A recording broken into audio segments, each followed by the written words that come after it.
things are better left unknown. And I'll never find you here, 'cause no one's ever home.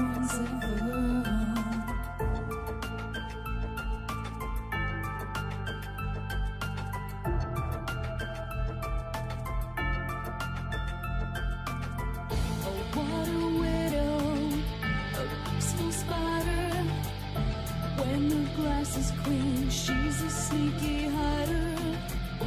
Hide the lies and the alibis. Oh, what a sinner is it in her?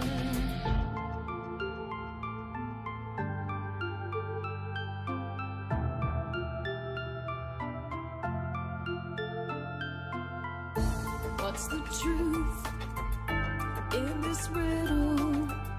Is love really just this simple? I can't seem to find my way in this world that never stays.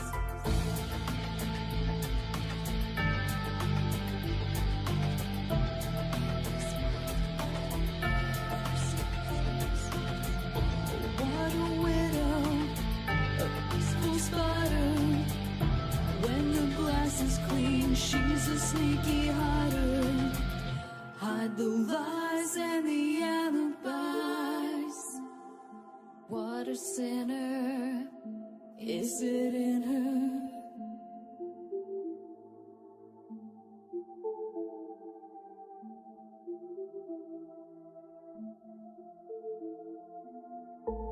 Is this real?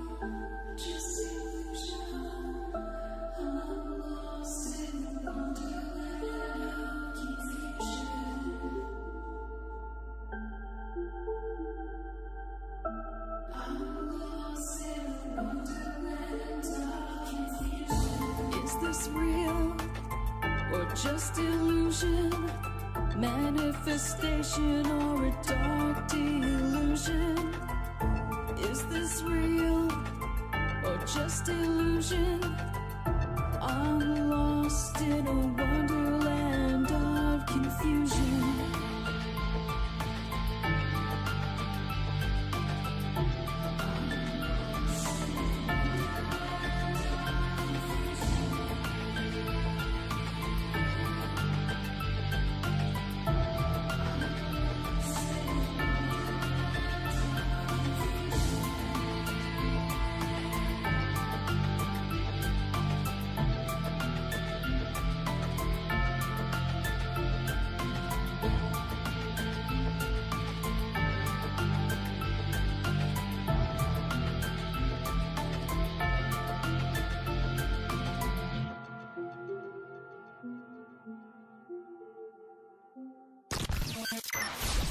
Rip'n Rabbit Hole is a community-driven radio.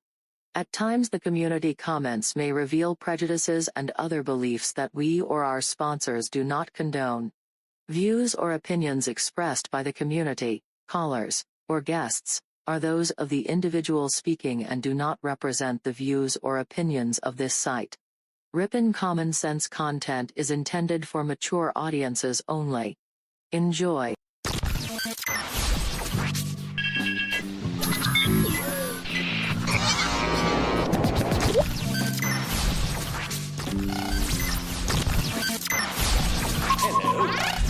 Hello.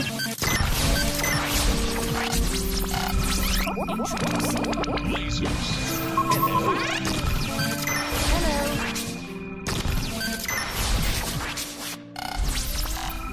This is My Life DIY, and hi, this is JoJo. Hi, my name is Ash. Hey everybody, it's AJ the Rip'n Rabbit. This is Cynthia Sue Larson. This is your man Meta, aka Propagate This Light. And you're now listening to Darkwolf's Den. The Darkwolf's Den Show on Rip'n Common Sense Radio. This station is now the ultimate power in the universe.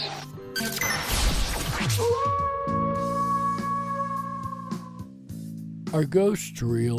We had 1,000 hours of continuous communication with the spirit world. Does time travel actually exist? The laws of physics seem to be compatible with time machines.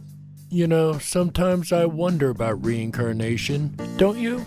A 4-year-old boy in Adelaide, Australia, has told his parents that he used to be Britain's Princess Diana. What would happen if the world found out that aliens were real? I didn't say disclosure would be easy, but what is the alternative? To establish a space force as the 6th branch of the armed forces. We have so many questions and yet so little time, so to have you here, the pleasure is all mine. Coming to you from a secret mountain cave, hidden deep within the Idaho wilderness.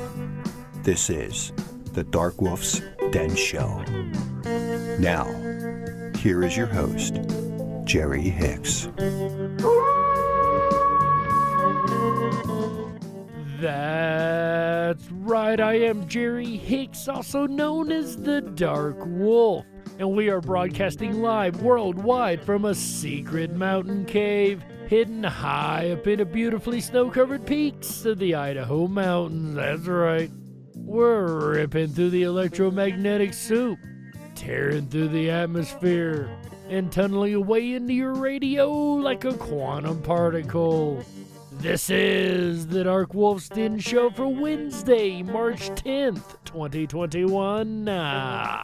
So whether you're on the edge of reality, the edge of the galaxy, or the edge of your seat, we're glad you chose us to be right there with you. Tonight, ladies and gentlemen, we are discussing what has been called the British Roswell. That's right, it is the Rendlesham Forest case file.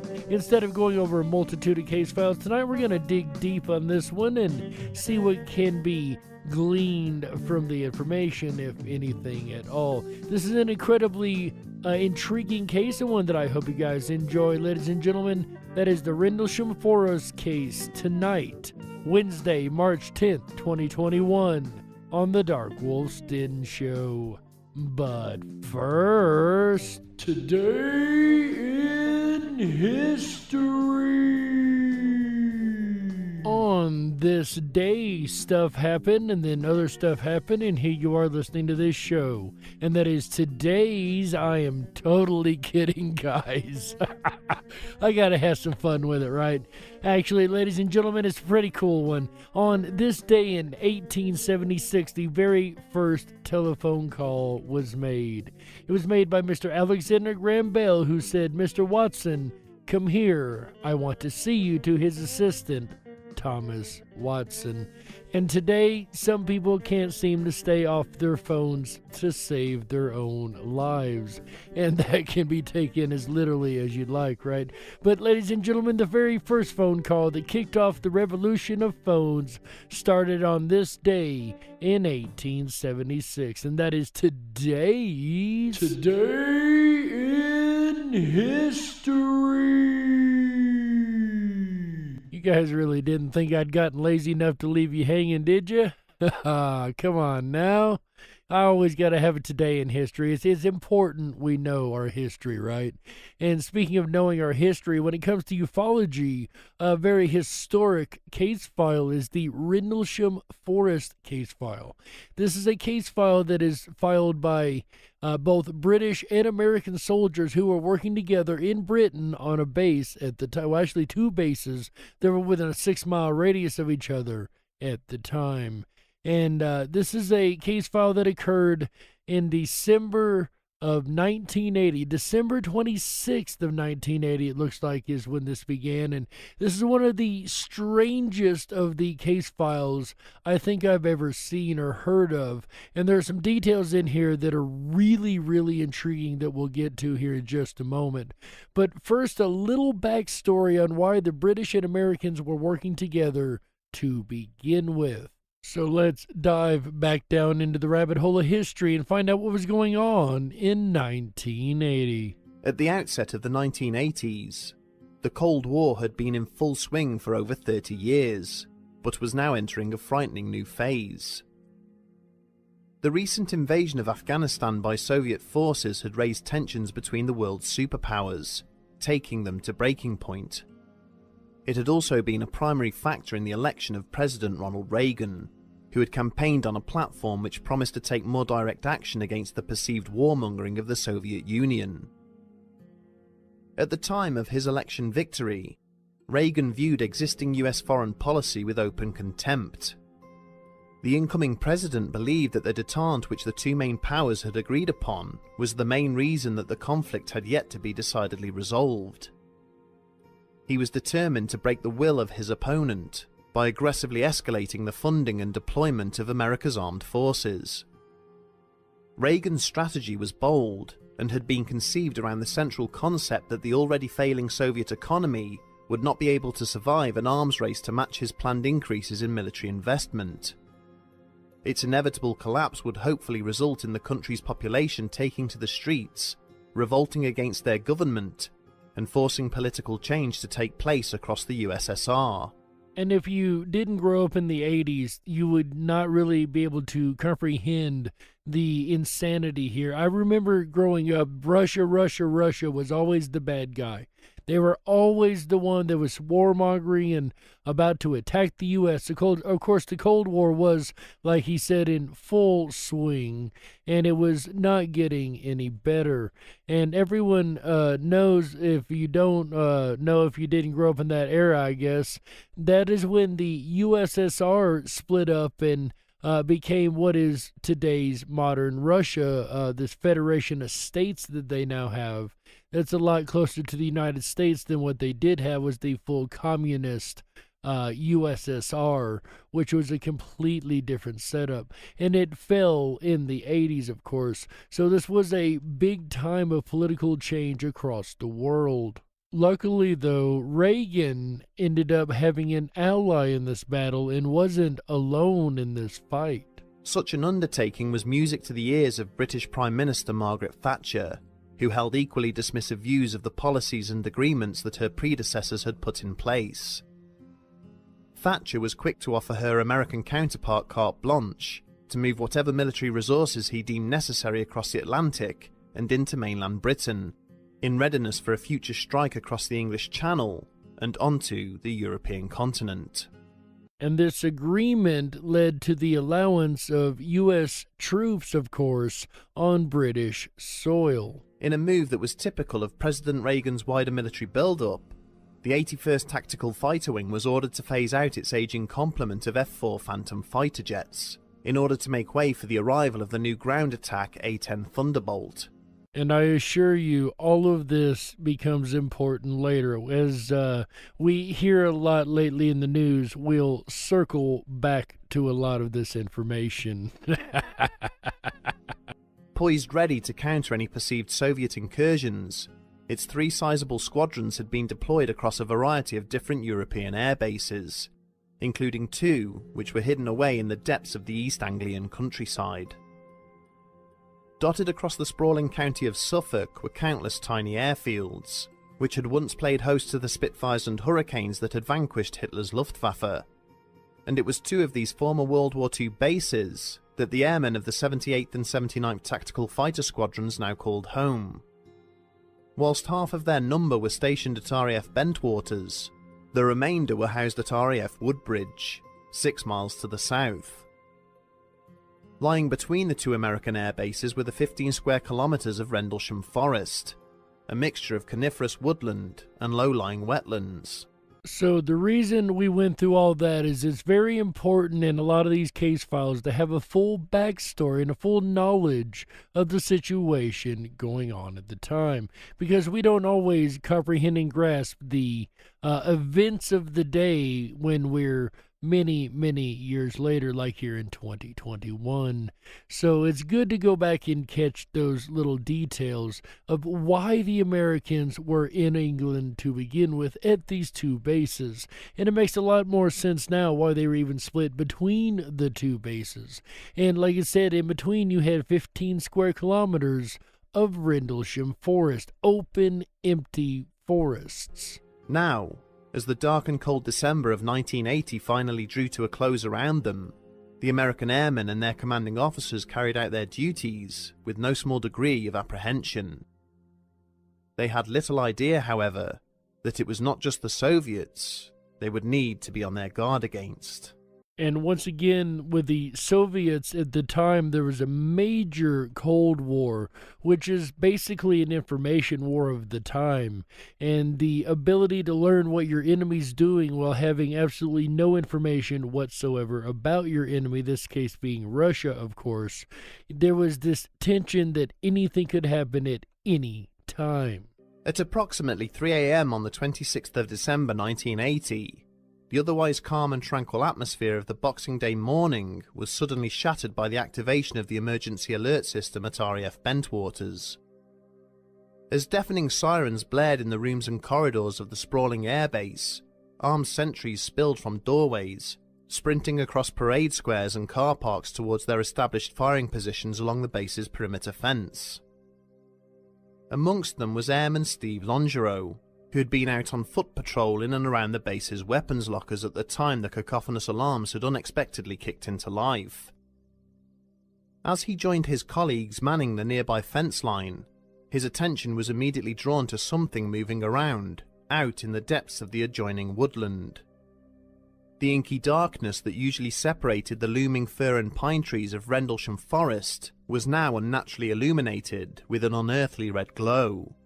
So let's think about this scene here. You've got a bunch of American and British airmen at the base. The alarm is sounded. Everyone runs out of their position. It's the middle of the night. It is pitch black. Remember, this is one of these bases that are way off in the outskirts, if you will.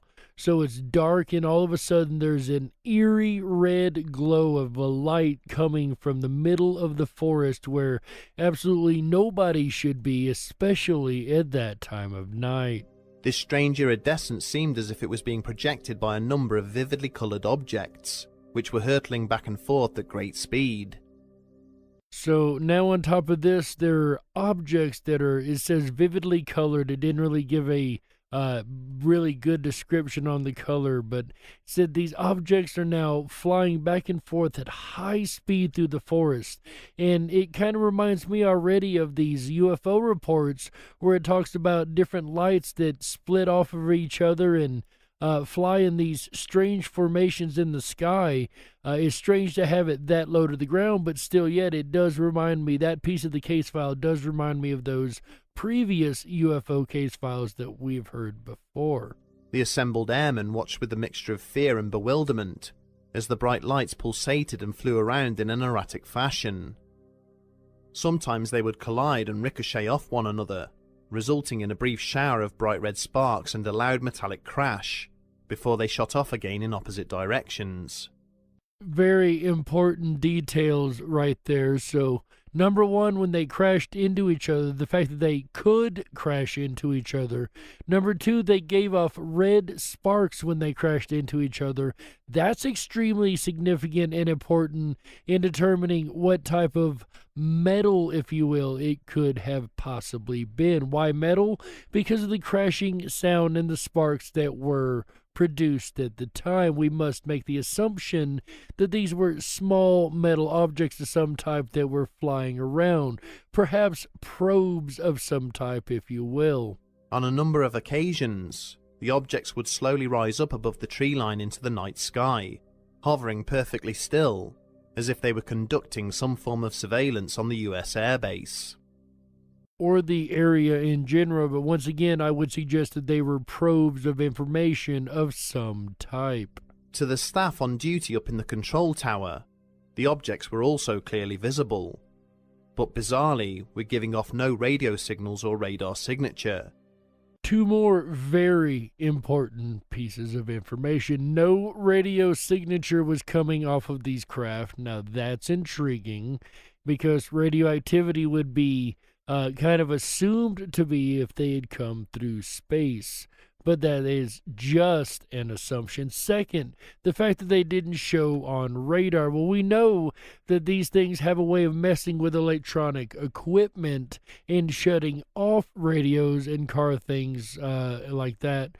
So perhaps it would be the reason that it also cannot be detected with radio or radar signals, because it also is able to cancel those out. It's only a theory, but a possibility.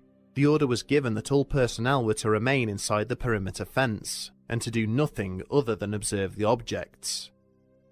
It seemed the more prudent option, as opposed to sending any of the younger and possibly frightened airmen blundering out into a dark forest in the middle of the night, risking accident or injury. But what would eventually be found in that forest, I don't think any aged man could have comprehended or understood. Down the road at RAF Woodbridge, everything had remained still and silent, until the guards stationed at the east gate radioed to report having observed a light aircraft of some kind, slowly descending into the woods a short distance away from the airfield. And yet again, another very important piece of this case file, because you've got an officer 6 miles away who is also witnessing these strange lights in the sky that are going down into the forest of Rendlesham. So it cannot be just the ones over at the first base seeing anything. Bentwaters, if it was only seen by them, it would be the case. But the fact that there was a guy over at Woodbridge who also seen the exact same thing they were witnessing over at Bentwaters really makes it a little bit harder to call it a mass hallucination or any kind of prank or things like that. Though prank can be ruled out, it's a little bit harder to rule it out when the thing is seen from 6 miles away. That means the light had to go up a pretty good distance and then come down into the forest for everybody on both sides to see it. The duty officer, Lieutenant Colonel Charles Holt, quickly ordered one of the base patrols to head out into the woods to confirm the validity of the sighting. The group dispatched into the forest by the colonel consisted of 3 men: Staff Sergeant Jim Penniston, along with Airman First Class John Burrows and Ed Cabansag. And this is where things start to get really strange. As the American servicemen cautiously entered the tree line, the air around them slowly began to change. The further they progressed into the forest, the warmer it seemed to get. They also became aware of a low humming noise, which sounded as if it was gradually increasing in intensity. Both of which have been reported in previous UFO cases across the world. And this is yet another important piece of the puzzle. The already nervous airmen were suddenly startled by a chorus of unnatural screams and cries, emanating from somewhere not too far away from their position.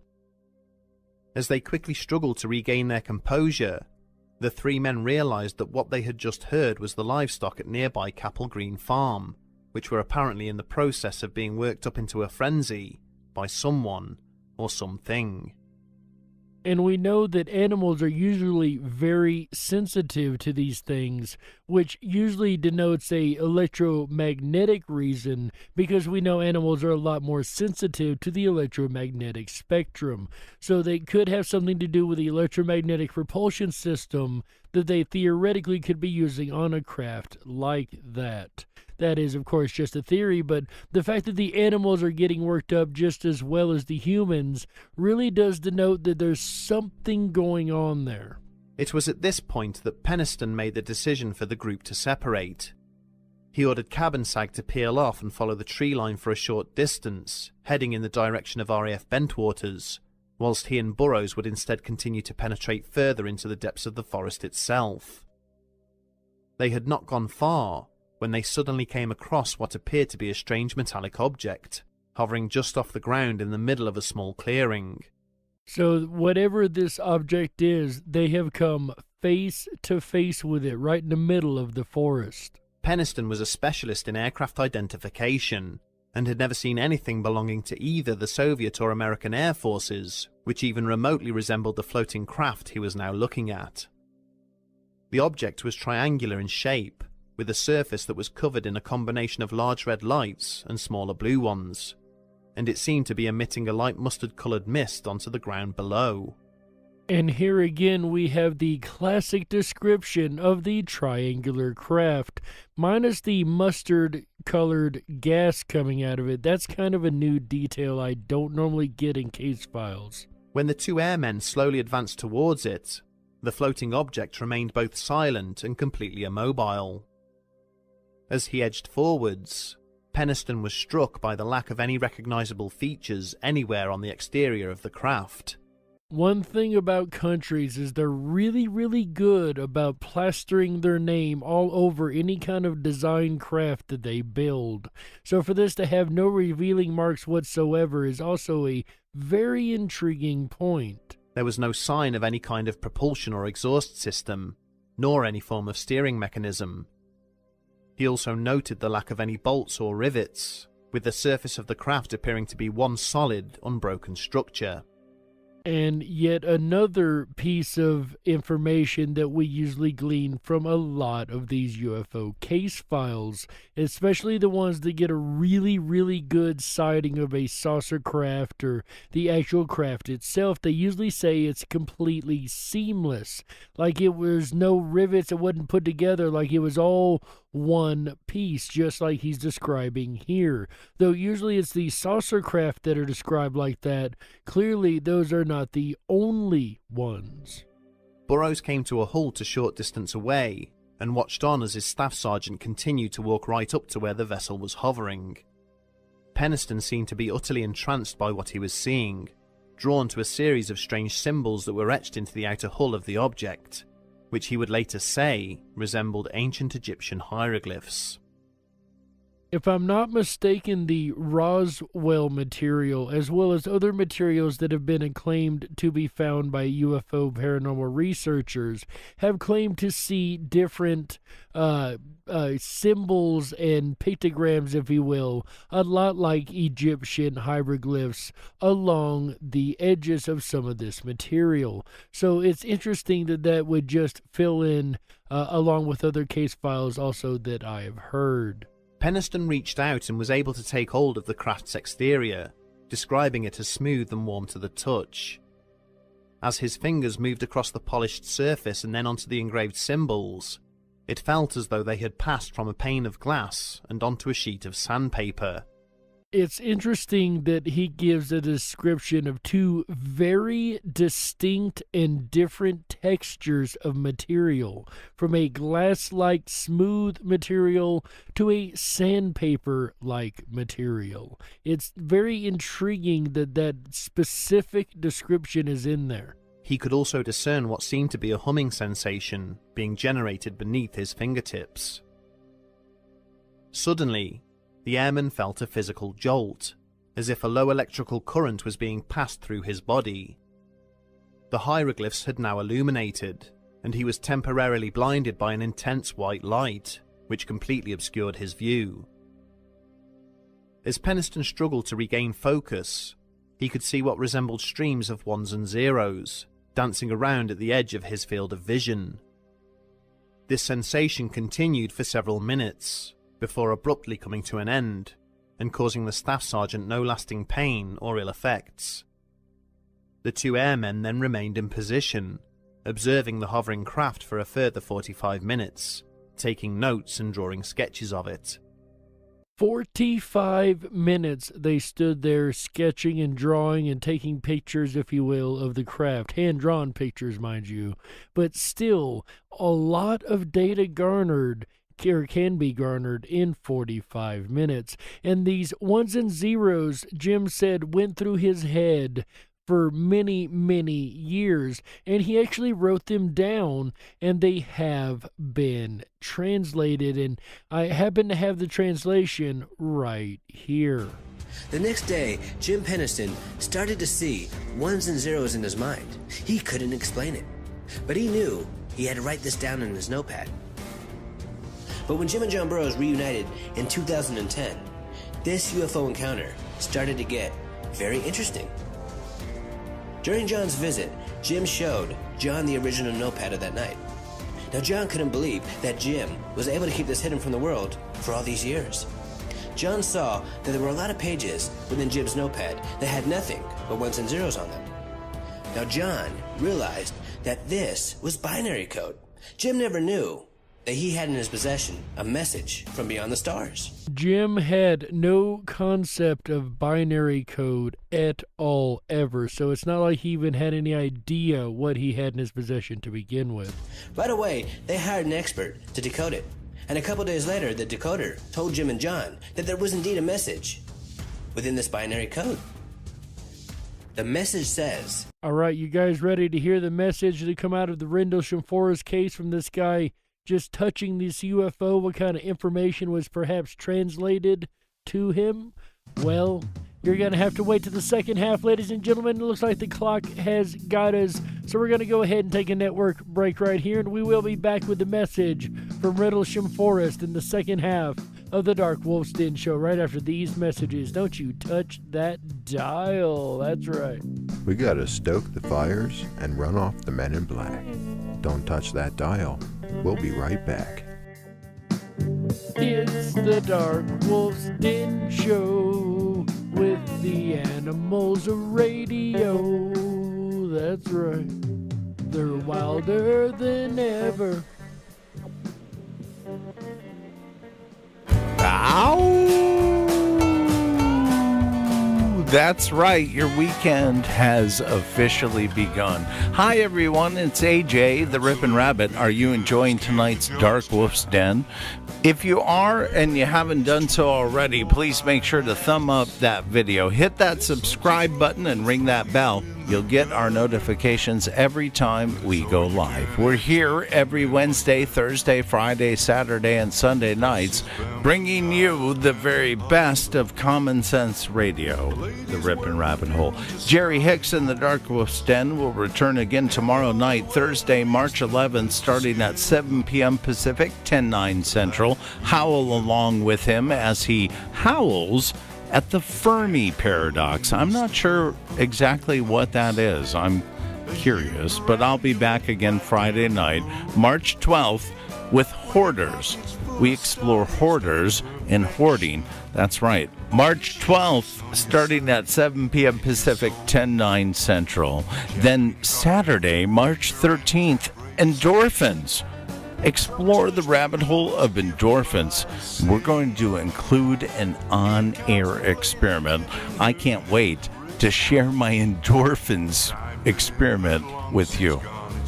Then we'll end out the weekend together right as we discuss minimalists, all the way from hoarders to minimalists. I can tell you, it's going to be a great weekend as we explore the rabbit holes ahead.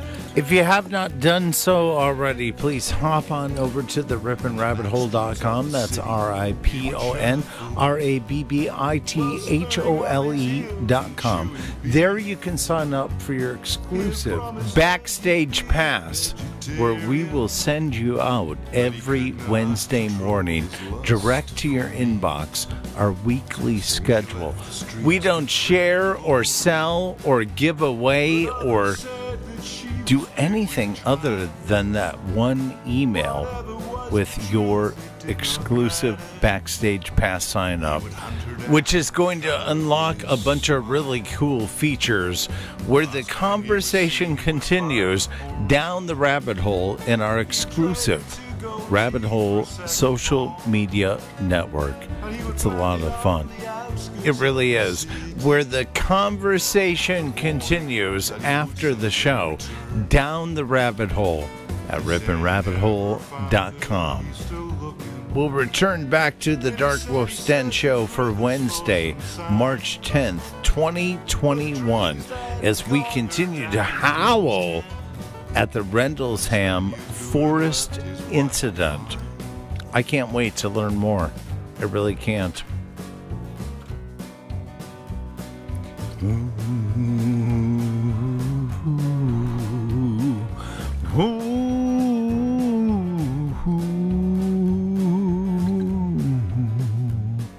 Rippin' Rabbit Hole.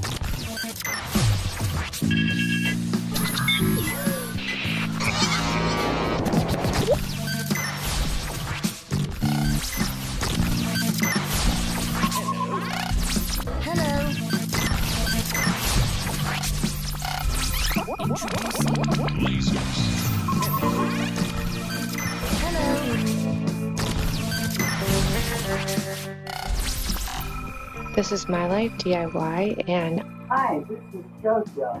Hi, my name is Oz. Hey everybody, it's AJ the Rippin' Rabbit. This is Cynthia Sue Larson. This is your man Meta, aka Propagate This Light. And you're now listening to DarkWolf's Den. The DarkWolf's Den Show on Rippin' Common Sense Radio. If you were meant to be controlled, you would have come with a remote, but you didn't. And that's why you listen to the DarkWolf's Den Show. Now, here is your host, Jerry Hicks. That's right, I am Jerry Hicks, also known as the Dark Wolf. And welcome back to the second half of the DarkWolf's Den Show for Wednesday, March 10th, 2021. So whether you're on the edge of reality, the edge of the galaxy, or the edge of your seat, we're glad you chose us to be right there with you. Tonight, ladies and gentlemen, we have been discussing the Rindelsham Forest case. An incredibly intriguing case it is indeed. And right now, what we've got up to is the point where Mr. Jim Peniston has walked up and touched this craft that they found in the woods, this UFO for a lack of better terms. And he's touched this metallic craft and has been given this message of binary code in his mind, which he didn't realize at the time was binary code. And he jotted all this down in a notebook. It drove him so mad that he pages and pages and pages of ones and zeros and ones and zeros and ones and zeros back and forth.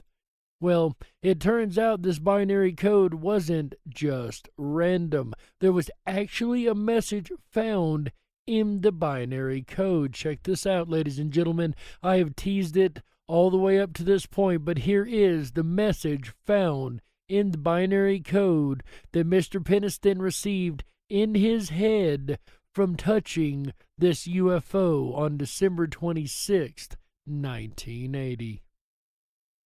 And apparently I don't have that audio bite. Okay, I thought I had the audio bite. Luckily, I do have the message pulled up here also, so I can go ahead and read it to you. Check this out. It says, Exploration of Humanity, 666 space 8100.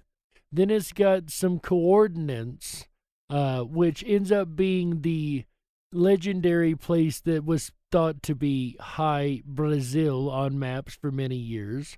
Then it says continuous for planetary advance. Then it says fourth coordinate continuous. There's some garble in the message. Then it says before. Then it has a series of coordinates. 1, 2, 3, 4, 5, 6 different coordinates. And each of these translate to a specific spot on the Earth. And it's interesting which spots they translate to. For instance, the first coordinate is Caracol, Belize. The second is Sedona, Arizona. The third coordinate corresponds to the Great Pyramid in Giza, Egypt. The fourth one corresponds to the Nazca Lines. The fifth one corresponds to a place called Taishanku, China. And the fifth one, 1, 2, 3, 4, 5. The sixth one is the Portara at Temple of Apollo in Naxos, Greece. So it's got all of these different coordinates to these places. Then it says eyes of your eyes. Then it says origin space. And it's got another set of coordinates, also High Brazil once again. Then it says origin year 8100, which has led a lot of people to believe that this may not have been an alien craft at all, but a time-traveling machine of some type. But we're getting ahead of ourselves in the story here, so let's back up where Mr. Jim just touched a craft and he's had this experience. Now the craft has shot off into the distance, into the sky, and they have reported back to base, and they're reporting in and debriefing on everything that they have seen. Lieutenant Colonel Holt. Charles Holt lived for rules and regulations, immediately committing that which his men had described to him down on paper. before passing it directly on to both his superiors and the local police force. Airmen were dispatched to the location that had been described by Penniston and Burrows, and reported they had found strange indentations on the ground there, along with what seemed to be burn marks. So the physical evidence also seems to back up the case. For the next 2 days, Holt became frustrated by the lack of an official response to his memorandum, and when his sentries continued to report that more lights had been sighted moving around in the nearby forest, he resolved to enter the woods with a group of airmen to conduct his own investigation. In the early hours of the 28th of December, armed with only flashlights and a Geiger counter, as they were operating outside of their jurisdiction, a small party made its way to the area described by Penniston and Burrows. Holt had decided to document his investigation using a portable tape recorder, and continued to dictate his findings as he made his way deeper into the forest. At the clearing in question, he found a series of circular indentations burned into the ground, which formed a larger, triangular pattern. So there were 3 circles on the ground, but they were in a triangular pattern, matching once again what the witness said they'd seen. And I love the fact that this guy got so frustrated that he put together a team of people and went to do the investigation on his own. I like this guy's attitude. In addition to this, similar marks were burned into the sides of tree trunks dotted around the periphery of the clearing, as well as freshly broken branches and foliage. When the airmen investigated the scorch marks more closely, they found that the Geiger counter's reading immediately leapt up to double that of accepted background levels. And like I mentioned in the first half, radiation is generally involved with these craft, which is usually why they're a lot warmer to the touch, if not almost burning to the touch.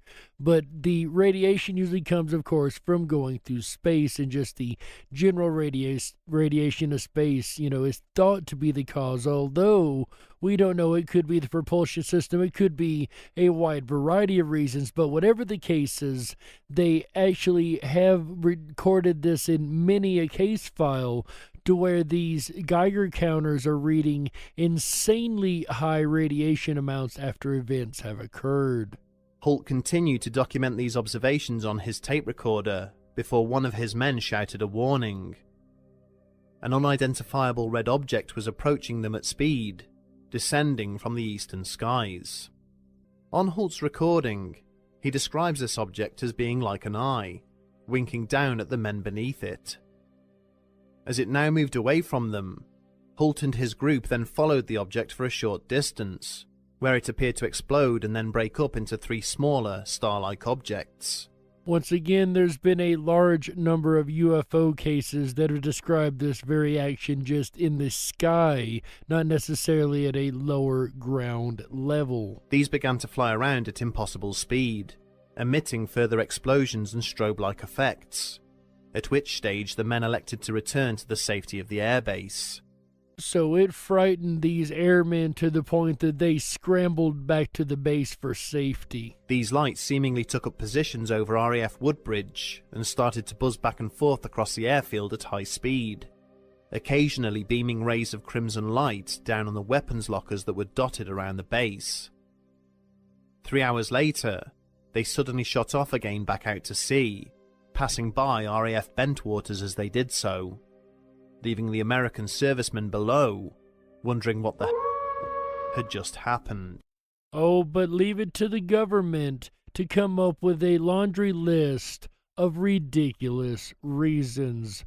And if you want the most ridiculous answers you've ever heard, ask an archaeologist or a government agent, and you will get ridiculousness to the nth degree, especially at the time anyway, when it comes to the UFO topic. And here's how this case they tried their best to debunk and did a horrible job of. I hope you guys are ready for a good laugh, because each one of these get even more ridiculous than the last one. Check these out. The investigation into the Rendelsham sighting was allocated to General Charles Gabriel, who at the time was serving as Commander-in-Chief of the Allied Air Forces in Europe. It took over 2 weeks for Gabriel to arrive at Bentwaters, and when he did so, It seemed to the airmen stationed there as if he had brought every possible alternative explanation for what they had witnessed along with him. A suitcase full of debunkery. This ought to be fun. According to Gabriel and his investigators, the objects that had been observed descending from the skies above the base on Boxing Day were the remains of a Soviet rocket which had been re-entering Earth's atmosphere, having propelled a satellite up into space. So, first off, these lights that were much closer than way up in the atmosphere, according to the witnesses, were just Soviet rocket lights, right? That's why it took this guy 2 weeks to get there. He had to get his list of approved reasons from above, right? From the heads of the government that were giving the false answers. So the first one, the lights, are just explained away as Russian rockets that they just didn't quite understand. Okay. The red lights witnessed by Holt and his team in the early hours of the 28th of December would be similarly explained away.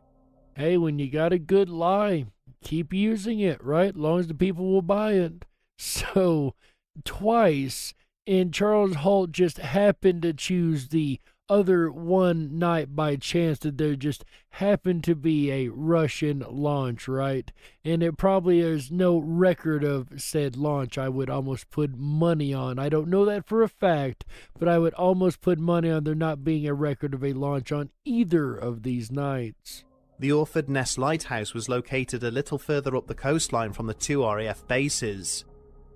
Investigators seized on 2 aspects of Holt's account, in which he described that the light he was witnessing was winking back at him. This statement, coupled with a similarity in the time taken for the lighthouse beam to complete a full rotation, and compared to the timings between the alleged sightings in Holt's audio recording, led them to assert that it was the lighthouse beacon he was witnessing off in the distance. So if you remember the account, it was a red light that come up over him, moved over him, and he was referencing that it reminded him of an eye looking down on him. And winking down on him is the way he said it, but I don't see the lighthouse reflecting a red light that's going to come racing at them and then look down on them winkingly. That seems to me more of a descriptive use to try to describe something he couldn't quite understand, more so than a lighthouse blinking. Again, if you want ridiculous answers, let the government agents talk to you. They can come up with some explanations that'll make you scratch your head, but just wait, it ain't over yet. But perhaps the most frustrating of the explanations offered by Gabriel and his team were the ones in relation to the alleged landing site in the clearing.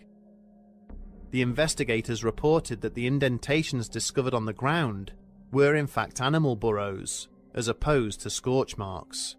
And these animal burrows just happen to burrow in the exact same spot and the exact same shape in which the witness reported seeing an object, right? A metallic object. And that's what made these animals decide to burrow there. They're looking at animal burrows now. Without going out and doing any research in the field and looking for themselves, this is the conclusion that they have come to, is animal burrows. That explains everything. The damage which had been found on the sides of the trees there was dismissed as cuttings and markings from local Forestry Commission employees, or the work of pranksters and local youths. Oh yeah, can't forget about those woodcuts in the trees that matched the shape of the craft and all the evidence there. Nope, gotta explain that away as just cutters in the woods. You know, they just leave marks on random trees now, I guess. Because that's a thing they do, is just go around cutting trees in specific circular and triangular shapes. Okay, that's logical, I guess. General Gabriel's investigation remains notorious for its lack of cooperation with the British authorities, as well as an accompanying campaign of threats and intimidation carried out towards the airmen involved. Steve Longereau and the sentries at Bentwaters maintain that they were ordered to sign official secrets documentation, barring them from discussing the incident for a 30-year period. At RAF Woodbridge, the investigating officers would end up going to even more drastic lengths. During interviews, some of the airmen were ordered not to discuss what they had seen with anybody else, and then advised that if they chose to contravene this order, bullets were cheap and would be used to enforce it. And of course, intimidation was not a tactic that they were too low to stoop to at any time when it comes to the UFO phenomenon. And it really is disturbing, especially when these are soldiers you're talking about. These are U.S. military men that they're making very clear, if you talk, we will kill you. Your own government is telling you they will kill you. These intimidation tactics have been in place for years. A lot of people say, well, with that many people, you couldn't keep a secret. Really? You threaten everybody's family and everybody's livelihood and see how quickly they shut up, right? Especially back then when they really believed the government would go through with these threats. Of course, nowadays, people have gotten a little more lackadaisical with the threats and know that they're just that and can be exposed thanks to modern technology. But back then, they didn't have those technologies, and they took these threats very, very seriously. So they did their best to try to silence this. It's funny if it was just a bunch of animal burrows and woodcutters that they would go to such lengths to get the people to not talk about this ever again. Just very strange. Doesn't match their explanations at all. Some of the witnesses had far weirder experiences. One of the airmen was apparently summoned to attend an interview that was being conducted at a property close to the airbase. The individual found this odd, as it did not meet the usual security protocols, but attended anyway. He arrived at a remote farmhouse and was greeted by two gentlemen who were dressed incognito. As he sat and chatted to them for around half an hour, he couldn't help feeling that the whole situation was terribly wrong. There was something incredibly eerie about these two men, who he said had strange doll-like eyes and exhibited bizarre mannerisms. He had a distinct sense that they were not who they claimed to be, and made his excuses to leave. This, to me, sounds like a classic Men in Black encounter.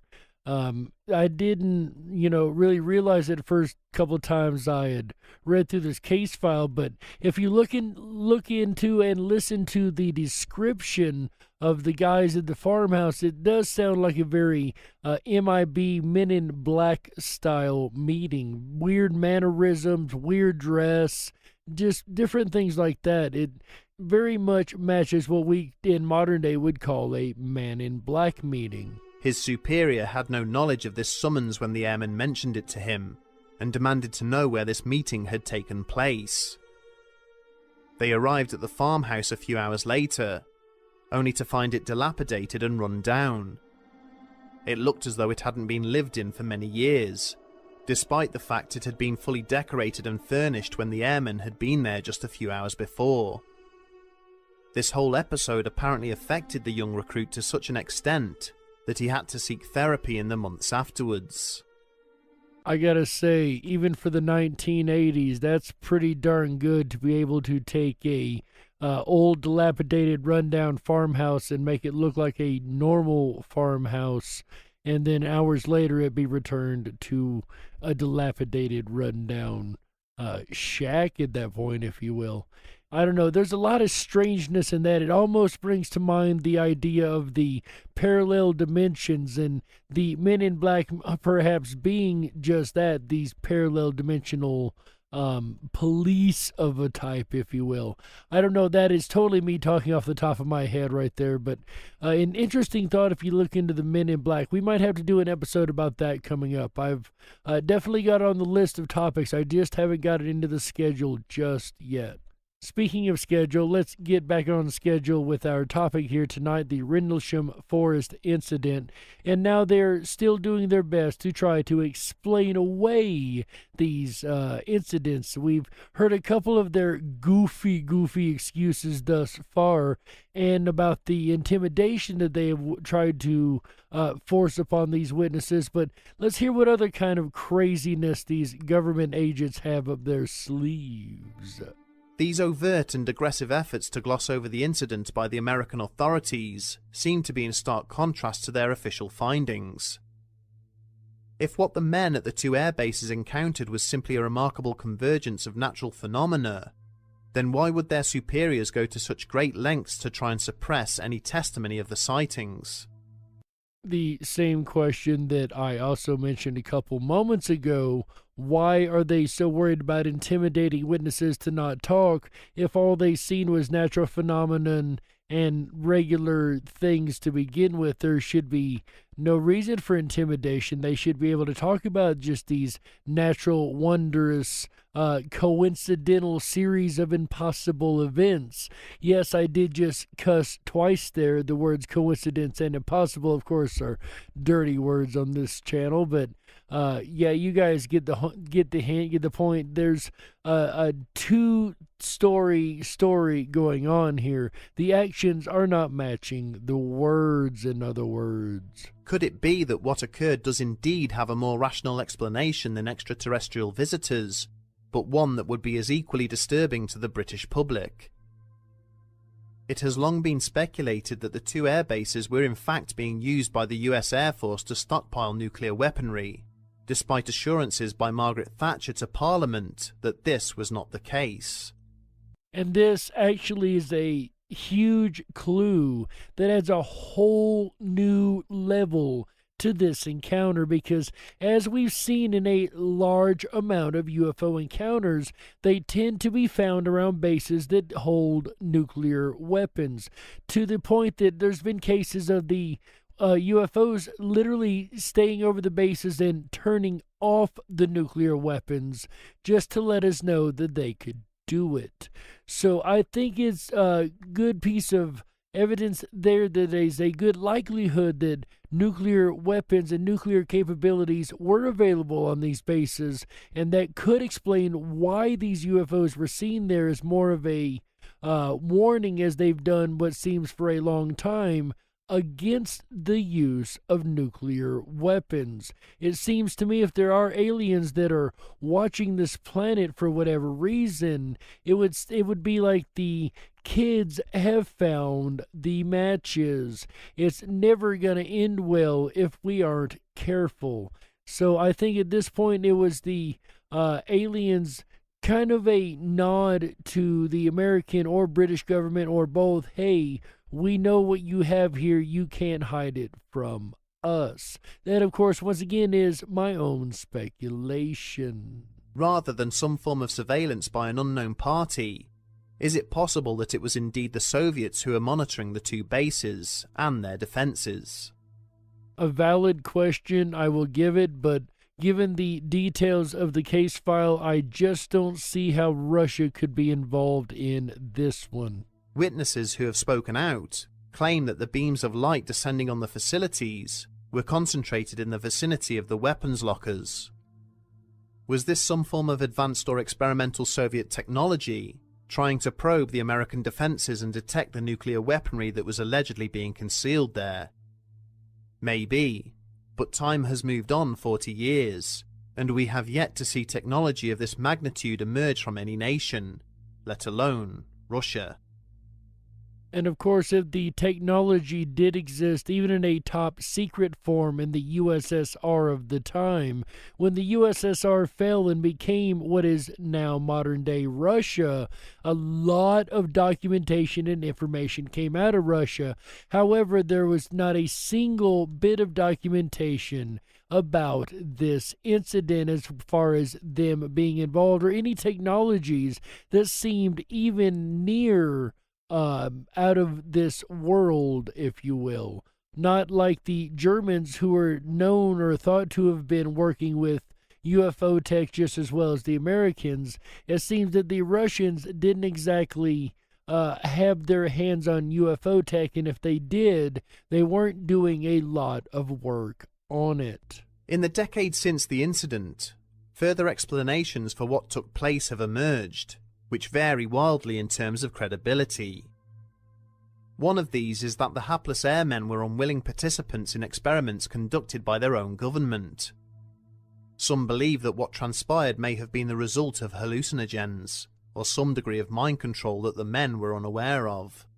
Hallucinogens just don't work for me because it's a multiple person, multiple witness case file, and you would have to have all the witnesses on the exact same hallucinogen hallucinating the exact same thing at the exact same time for their own conscious experience. I just don't see that, once again, given the details of the case file, being a valid or rational explanation of the data.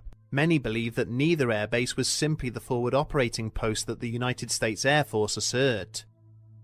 It has been alleged that in recent years, a local resident who upgraded their internet was told by the engineer who carried out the work that he had found a mysterious bundle of buried cables leading off towards the base. He described these as being powerful internet cables that apparently dated back to the early 1980s, long before they had been invented.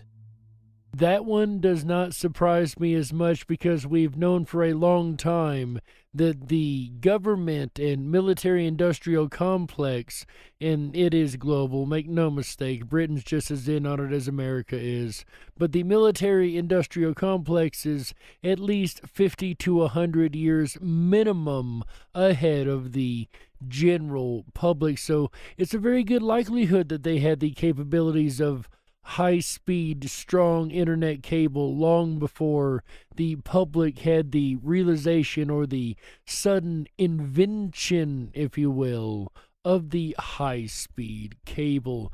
Doesn't it surprise you how through the 90s and early 2000s, but especially through the 90s, how there was just this sudden rapid, super rapid advancement in technologies, like they were releasing a lot of stuff more so than inventing? I don't know, that's just me ranting, but let's finish out this case file here, ladies and gentlemen. In addition to allegations that the locations were secret testing grounds for experimental weaponry, other stories have emerged that revolve around the personnel who were based there. Some believe that the sightings were the result of pranks being played between the sentries at the two bases, who had rigged up coloured lights on their patrol vehicles and then driven around at speed in an attempt to scare their opposite numbers.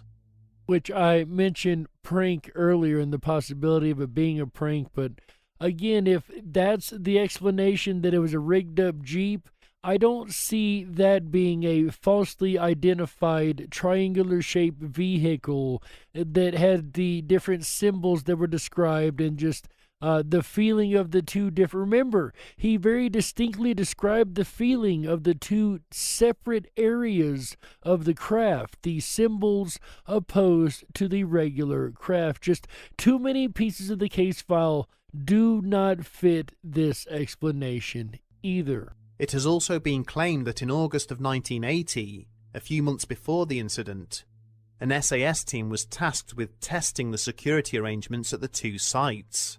Now, I gotta say, this next one here is quite funny. I'm actually going to give some credence to the possibility of this one, but check this out, guys. Every time I hear it, I kind of chuckle a little bit. The specialists parachuted into one of the bases, but were easily detected, as the radar systems had recently been upgraded without their knowledge. The British servicemen were then captured and humiliated, before later being released. Come on now, razzing each other is a classic American tradition, right? So, I mean, they got a little upset. Then again, I don't know how bad they, quote, humiliated them, but I don't know. The Americans were just having fun, right? In revenge for this discomfiture, it is alleged that the SAS decided to cause a major embarrassment for their American visitors. During the winter of 1980, they rigged up a series of parachutes and kites, to which they added lights, flares, and smoke canisters. These were then deployed in and around the two air bases, successfully resulting in a hugely public incident, much to the delight of the elite British soldiers. Now, as funny as that is, I will say it does explain a little bit more of the case. However, it does not explain, once again, the interaction with Mr. Penniston and the craft itself. I just don't see lights and smoke canisters and a rig-up of rig-ups being mistakenly seen as, oh my goodness, a UFO on the ground, especially not one that's going to transmit binary data that turns out to not be garbled but actually have real message in it. So, I don't know, it just, again, the case file just doesn't seem to fit all of the facts for this theory. It's closer. I'll give it to it. The theory's a lot closer to the facts that we hear, but it's still, there's too much in the case file that still does not fit for me to buy this one. Although, if anybody could pull off a prank like that, it would be the SAS. I will give credit where credit is due. Something else that makes this case file supremely intriguing is that it's not the first time that there's been a UFO case file surrounding the Bentwaters Rendlesham area. There was actually one years before this occurrence, and this will be the last story for the evening as we're actually just a little bit over time right now, but I wanted to include this. So yeah, this is actually a case file that happened years before the Rindelsham incident that everyone hears about nowadays. Check this out. In August of 1956, radar operators at the base had detected a group of objects approaching from the sea at speeds of several thousand miles per hour. A C-47 transport aircraft, which had been coming into land at Bentwaters, had been forced to abort when a fast-moving white light had suddenly shot across its path, startling the pilot. Calls were made to the control tower at RAF Lakenheath, located 60 miles to the north, and they confirmed that they too were registering multiple unidentified aircraft on their radar screens. Not long after this, ground crews stationed at Lakenheath reported groups of luminous green and red objects moving around in the skies to the south of the base. 2 de Havilland Venom fighter jets were scrambled to intercept the intruders and soon confirmed visual contact with the objects. Almost immediately, one of the pilots was forced to disengage from the confrontation as his flight instruments began to wildly malfunction. From radios dying to planes' instrument panels going haywire, there's most always reports like these when it comes to UFO events. The remaining Venom pilot subsequently reported that he had been totally outpaced and outmaneuvered by one of the objects, which had then aggressively pursued him until he had broken off and headed back towards Lakenheath. When the UK government later tried to officially write these incidents off as a meteor shower, they found few commentators were willing to accept their version of events. I'm very rarely ever willing to accept the government's version of events on pretty much anything. But what do you guys think? Do you guys think there was perhaps a UFO sighting that these gentlemen encountered in 1980 in England in the secret nuclear weapons base? Or perhaps it was their SAS counterparts that were upset with them and did their best to ridicule and make them look ridiculous. Or perhaps it was animal burrows and woodcutters, right? There's been a plethora of suggestions this evening of what it could have been, but to this day, officially, it remains unsolved. Recently, a colonel come out, I think it was, and said that he believes that there was nothing to the Bentwaters case, but going over the case file as many times as I have, I gotta say there's something here that matches more of the UFO case files than it does the explanations that I've heard tonight. But in the end, ladies and gentlemen, all we can do is look at the information given, apply a little common sense, and you be the judge. We got to close it out. That's right, that's it for this episode of the DarkWolf's Den Show for Wednesday, March 10th, 2021. So whether you're on the edge of reality, the edge of the galaxy, or the edge of your seat, we're glad you chose us to be right there with you. The den may be closing for this evening, ladies and gentlemen, but don't you worry. We will reopen it tomorrow, 7 p.m. Pacific, 10/9 Central on Thursday, March 11th, 2021. Tomorrow night we will be back to talk about the Fermi Paradox. That's right. There's a lot of questions when it comes to where is the rest of the life in the universe. Why don't we see UFOs and alien craft as regularly as we see planes, trains, and automobiles? Where is everybody? Of course, we have individual sightings, but where is the bulk of life in the universe? Why don't we have more of it found?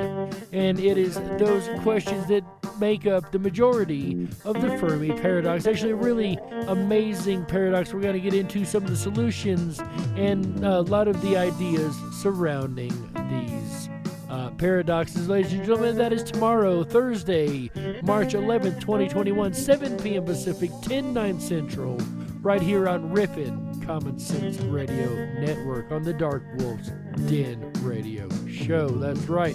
And speaking of the animals of radio, ladies and gentlemen, do I have a treat for you? Because on Friday, 7 p.m. Pacific, 10/9 Central, March 12th, 2021, all shows here on the network start at 7 p.m. Pacific, 10/9 Central, by the way. But on Friday, March the 12th, 2021, 7 p.m. Pacific, 10/9 Central, AJ the Rippin' Rabbit's going to take to the airwaves. He's going to hoard up the airwaves, I should say, with his episode on hoarders. There's a lot of people who just don't know when to get rid of things and when not to. Some people want to hold on to everything because, just maybe. These are hoarders, and there's TV shows about them, and there's going to be a radio show about it on Friday, March 12th, 2021, 7 p.m. Pacific, 10/9 Central, right here on Rippin' Common Sense Radio. That's right. Then on Saturday, he's going to be back with another episode. AJ the Rippin' Rabbit is at 7 p.m. Pacific, 10/9 Central, Saturday, March 13th, 2021, 7 p.m. Pacific, 10/9 Central. He's going to be back to talk about endorphins, those funny little things that make us feel funny and happy, right? Maybe these are what the hoarders experience, these rush of endorphins. Maybe that's why they hoard all the time, right? Find out for yourselves what endorphins do, why they're important, and what you need to know. That's going to be on Saturday, March 13th, 2021, 7 p.m. Pacific, 10/9 Central. Then on Sunday, March 14th, 2021, 7 p.m. Pacific, 10/9 Central, AJ's going to be back with the opposite of the hoarders that he started the weekend with, and he's going to be talking about minimalists. That's right. I myself am considered a minimalist. I consider myself a minimalist anyway. I try to use the very bare minimum of what I can use, and I don't collect a lot of things. I'm not a hoarder. I'm more of the minimalist. I collect very little. There are two ends of the spectrum, and he's going to touch on both of them. AJ the Rippin' Rabbit is this weekend on Rippin' Common Sense Radio. So come back for that discussion on minimalists on Sunday, March 14th, 2021, 7 p.m. Pacific, 10/9 Central, right here on Rippin' Common Sense Radio and the RippinRabbitHole.com. Speaking of the RippinRabbitHole.com, of course, our favorite hangout ever, the best place in the world to be. Just take it from me, right? Haha, ladies and gentlemen, go on over there to the Rippin' Rabbit Hole, sign up for your backstage pass. That's right. You get to hang out backstage with us DJs. It's lots and lots of fun. So come on backstage, sign up for your backstage pass. You'll also automatically be signing up to get our email you're going to get once a week. We do not spam your email box. We do not sell your information. We do not give your information away. The only thing we use your information for is to give you our information of the upcoming week every Wednesday morning. That's right. You're going to get this in your email box. You're going to know all the wolf dens and the rabbit holes that we're going to be digging in and diving down all weekend long. And you can send these out to your friends, your family, your family's friends, your friend's family, or anyone in between. You never know who may be interested in these topics. And looks like we've got a fan trying to call me right now.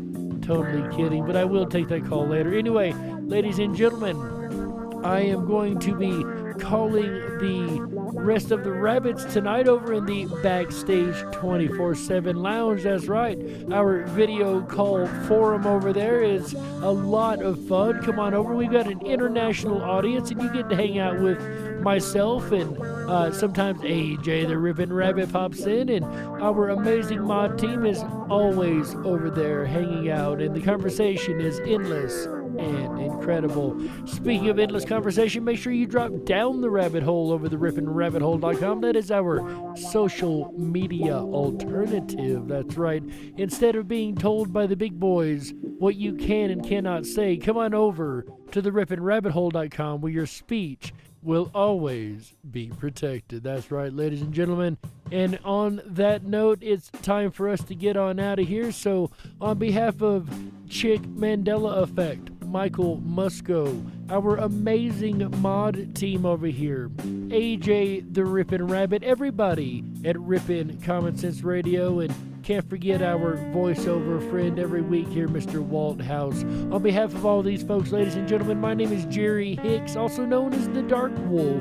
And remember, until next time, stay awake, but dare to dream. Good night, everybody. How? Yeah, that's right.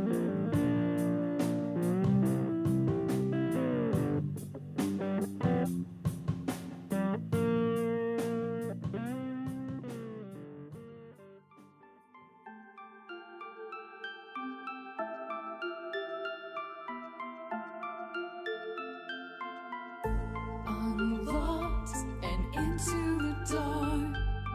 Some things are better left unknown. And I'll never find you here, 'cause no one's ever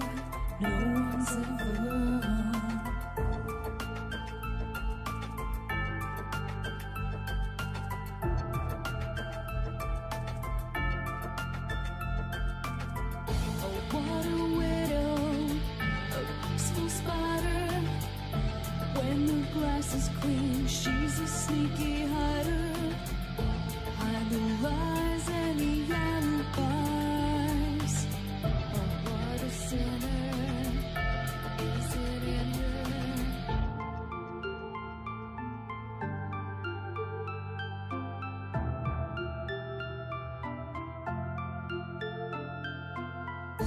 What's the truth in this riddle? Is love really just this simple? I can't seem to find my way in this world that never stays.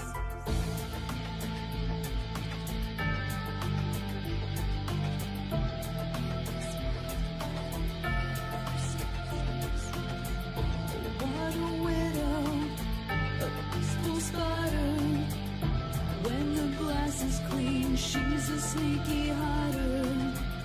Hide the lies and the alibis.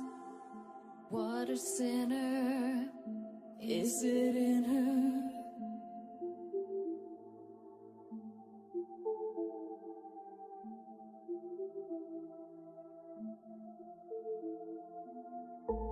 Is this real? Just illusion?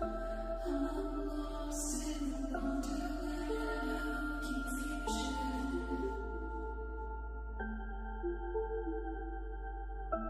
I'm lost in wonderland of confusion. Is this real or just illusion? Manifestation or a dark delusion? Is this real or just illusion?